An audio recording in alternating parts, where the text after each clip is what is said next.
What if I told you there are two prisons in the world where escape isn't just impossible, it's totally unimaginable?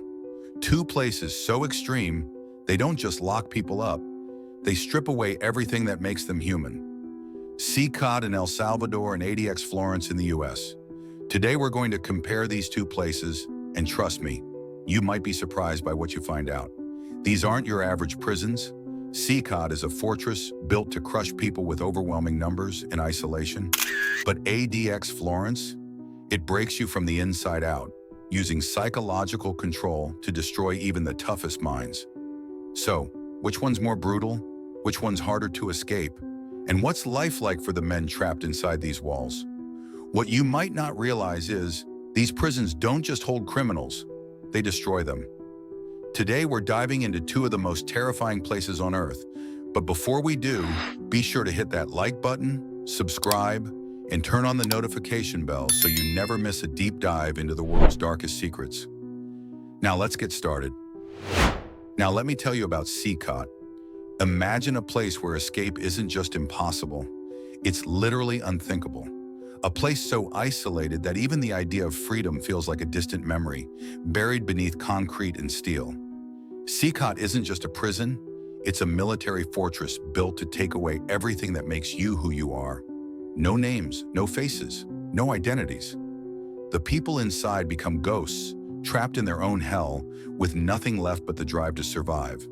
It's not just the razor wire and the high walls, it's the total control over every part of your life.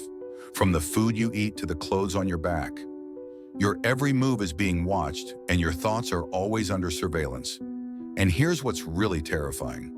It's not just the physical conditions that break you. It's the mental torture, the sleep deprivation, the constant isolation, the never-ending reminder that you'll never see the outside world again. CECOT is where the line between life and death starts to blur. Your body might be locked up, but your mind is imprisoned long before. Imagine this. You're locked in a cell so small, so suffocating you can barely breathe. You've got half a meter of space to move around in, and that's it. No room to stretch, no room to escape. You're literally suffocating. And here's the kicker. There's no escape from this nightmare. No clean water, no sanitation. You drink from barrels. The smell is unbearable. Filth and deprivation are your only company, and it's all designed to strip you of your humanity. Food, it's just rice, beans, and tortillas, served without utensils.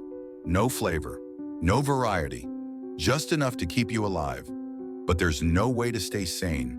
The worst part? There's no sunlight, no connection to the outside world. The days turn into weeks, and those weeks turn into months. It's a darkness that feels like it'll swallow you whole. In CECOT, prisoners live in a constant state of anxiety and hopelessness. They're completely cut off from the outside world. No family visits, no phone calls, no contact with anyone beyond those walls. The only sounds? The cold clink of metal doors and the constant hum of surveillance cameras that never stop watching, always judging. This place isn't just about confinement. It's designed to break you. Not just physically, but mentally. But here's the truly terrifying part. The longer you're trapped in that darkness, the more you start to lose yourself. Your identity fades, your sense of time distorts, and your mind begins to unravel. For some, that's when it all ends. They come out of CECOT, a shadow of who they once were. Let me ask you something. Have you ever thought about how it feels to have your identity erased? To live in a place where who you are doesn't matter anymore? Where your name, history, and humanity are forgotten? Inside CECOT, that's the brutal reality. It's not just the lack of food or comfort that breaks you.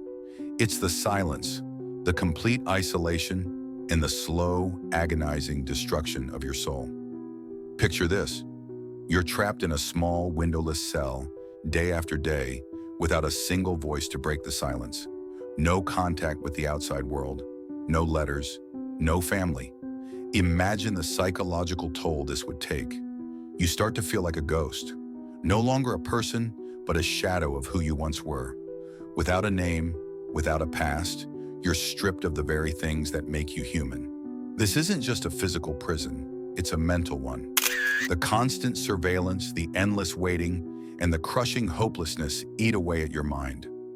Over time, the walls close in, not just physically, but emotionally. The silence becomes deafening, and eventually, you forget who you even are. Psychologists call this dehumanization. When you strip away someone's identity, history, and very sense of self, it's almost impossible for them to remain whole. For the prisoners in CECOT, it's not just about losing freedom, it's about losing themselves. They aren't just living in a cell, they're living in a personal hell where their minds slowly begin to crumble. The most terrifying part? The psychological scars from such extreme isolation often last a lifetime. For many, the effects are irreversible. Some inmates become paranoid, others lose their ability to connect with people, and some simply fade away. Not just from the outside world, but from themselves. Let me tell you this. The true horror of CECOT isn't just the physical confinement, it's the destruction of your mind. Imagine a place where you don't just lose your freedom, but everything that makes you human. CECOT isn't about food or comfort, it's about dehumanization, being reduced to nothing but a number on a wall. Picture yourself inside CECOT, a small, windowless cell with no name, no history, and no future. Day after day, you're trapped in a silent hell where nothing you do matters anymore. You become a ghost, lost in a world where time has no meaning. The walls don't just close in. It's the mental torment, the isolation, and the slow unraveling of your very soul. Living there, you're cut off from everything. No letters, no calls, no sunlight. Your existence becomes about survival, but not physical survival. It's about holding on to your identity while everything around you is trying to take it away. But here's the thing. It's not just the prison that breaks you, it's what happens to your mind when it's pushed to the limits. The true horror of CECOT isn't physical suffering. It's the soul-crushing despair, the psychological collapse. And once that collapse begins, there's no turning back. The mental scars left by CECOT are permanent. For many inmates, they fade away, not just from the world, but from themselves. The slow unraveling of their identity is perhaps the most terrifying part of all. Now, ADX Florence, it's built with one goal in mind, to break the mind, not just the body. Unlike CECOT, where force is used to control, ADX Florence uses solitude as its weapon. No groups, no camaraderie, just silence and loneliness. What happens when all you have left is your own thoughts, trapped in an endless void of isolation? Over time, this complete separation can break even the strongest minds. The scariest part? While CECOT relies on force and control, ADX Florence goes deeper. The silence isn't just deafening, it's soul-crushing. Can a person really survive this level of isolation without losing themselves? For many prisoners, this separation isn't just about serving time. It's about losing who they are. The more they endure, the more they fade, not just from society, but from themselves. And once that happens, there's no coming back. So let me ask you this. Do you think taking everything away, their identity, their sense of self, is truly justice? Or are we just creating monsters instead of people? Is this the right way to deal with criminals? Or are we pushing them beyond redemption? CECOT uses overwhelming force, but ADX Florence, it uses isolation. No human contact, no hope for connection, just silence. So which is worse? Do both leave the same kind of scars, just in different ways? We'd love to hear your thoughts. Do you believe these extreme methods make us safer, or are we just creating more fear? Drop your thoughts in the comments. Let's get this conversation going. And if you feel that pull to keep searching, don't forget to like, subscribe, and turn on notifications so you never miss a step in our journey to uncover what still hides on this earth. Thank you for watching, and I'll see you next time.